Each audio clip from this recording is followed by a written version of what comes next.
كتاب باليمين وتذهب الجذام وتنمي المال والأولاد وتؤانس الأسنان تؤانس الإنسان في قبره ويأتيه ملك الموت في صورة حسنة. كل هذه من الفوائد ذكروها العلماء لما جربوها ولما لهم من الأدلة في ذلك يطول ذكرها لو أردنا بسطها في مثل هذا المقام. Of the benefits of the siwak, as have been mentioned by the ulama like Ibn Daqiq al-Eid and like Ibn al-Qayyim and like others, is that it has so many benefits. And the highest of this is that it is pleasing to Allah subhanahu wa ta'ala because it's an order from Him.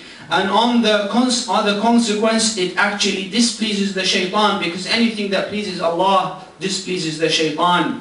And also the emphasis on doing siwak, or brushing the teeth and keeping a healthy mouth at the time of salah and before salah and the time of wudu, is that because the salah is an honorable ibadah.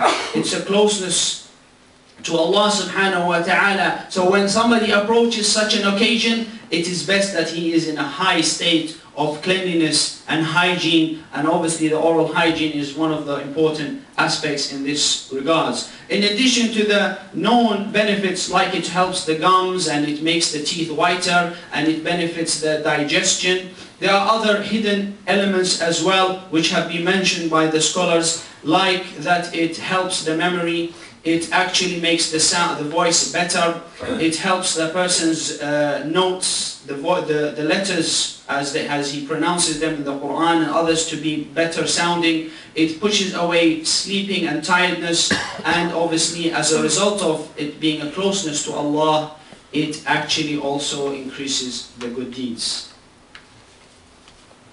أحكام السواك. السواك قد يكون واجبا فيما إذا توقف على زوال نجاسة أو ريح كريه في نحو جمعة، وقد يكون مكروها للصائم بعد الزوال فيما إذا استعمله في ذلك الوقت كما ذكره بعض العلماء، ويندب فيما عدا ذلك ولا تعتريه الإباحة، لأنه ما كان أصله الندب لا تأتيه الإباحة فيه.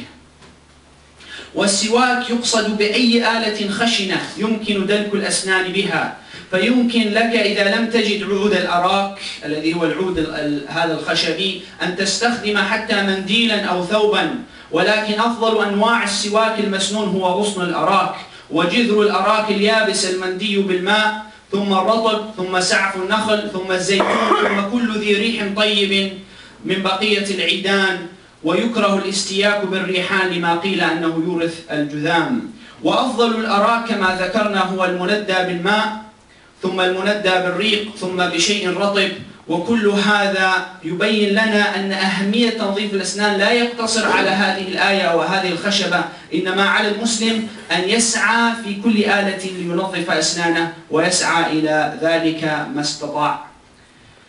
كذلك من فوائد السواك على موائد البحوث العلمية، فقد فعلت كثير من الجامعات بحوث فيما يتعلق بالسواك، ووجدوا أن لها تأثير عميق على نمو أنواع من البكتيريا التي توجد داخل الفم والتي تصيب الأسنان، هذا بما يخص عود الأراك، ومدى تأثيرها في حماية أسطح الأسنان من الإذابة وعند تعريها لوسط حامضي وغير ذلك من الدراسات لا يطول بنا المقام أن نذكرها الآن.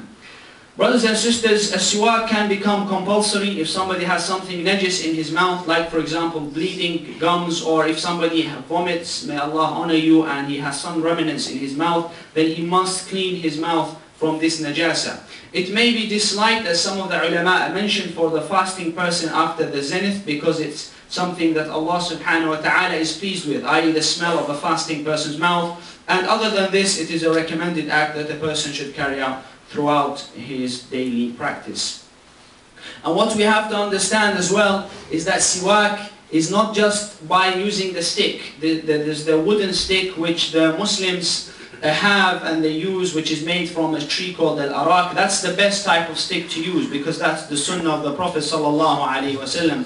But A person can use anything to remove the effects of the food or the bacteria on his mouth to keep his mouth clean and to keep his oral hygiene satisfactory. So even if he uses things like the leaves of the date palms, as they mentioned, or the tree of the olive tree, or any type of tree which has a smell to it, then that is useful. And obviously nowadays we have things like the toothbrush, which is very important for us to use and to make use of this cleanliness. And the modern research today and the scientists have shown that how important the siwak, this wooden stick, how important it is in its antibacterial effect. This is research that is modern today, how it affects the bacteria and their growth in the mouth, to some extent that some of them have said it has a similar effect of penicillin has on the bacteria, because as some of you may know, penicillin is actually a type of fungal, the fungus produces penicillin, and that is used by the fungal to kill the bacteria, and that's where they discovered this material of penicillin, which is used to attack the bacteria and kill them off. So subhanallah, we can see how much benefits there is in the teaching of the Prophet sallallahu alaihi wasallam. And as Muslims, and we mentioned this today as an aspect of our cleanliness, and it is not something that a person may say, well, what's the point of talking about cleanliness of the mouth, and a whole khutbah is spent just about this topic where, you know, it doesn't need such time.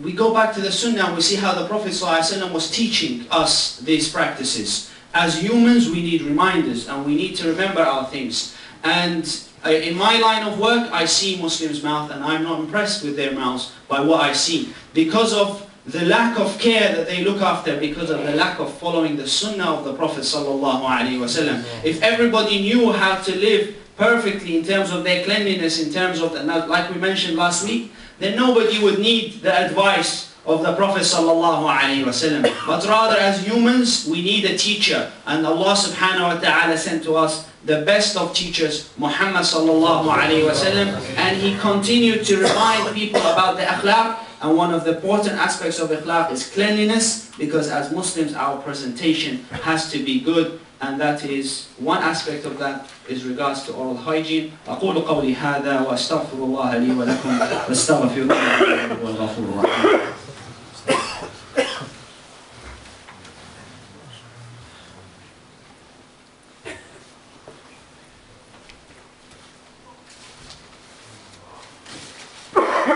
الحمد لله والصلاة والسلام على رسول الله وعلى آله وصحبه ومن والاه.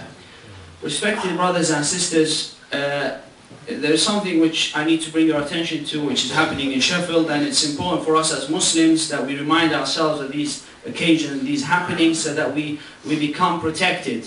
And the Muslim is like a mirror to his Muslim brother and sister, that he advises them and gives them the support. And one thing that's happened recently is that there is a sect who they attribute themselves to Islam, but rather they are far away from Islam and they are not Muslims. And these are the group of people who are known as Qadianis or Ahmadis, as they like to call themselves. And these people have recently established a masjid here in Sheffield, where they are calling it a masjid, and they do some acts similar to Muslims, but they have some fundamental problems in their belief. And that they believe that there is a prophet after Muhammad sallallahu alayhi wasallam, and that guy called Qadian or Ghulam Ahmed or whatever his name is, and that they obviously invite people to their practice in the name of Islam. So it's very easy for a person who is not aware of them to be deviated or deluded by their practices, and they may even go to the masjid thinking that this is a normal masjid, because they've established a masjid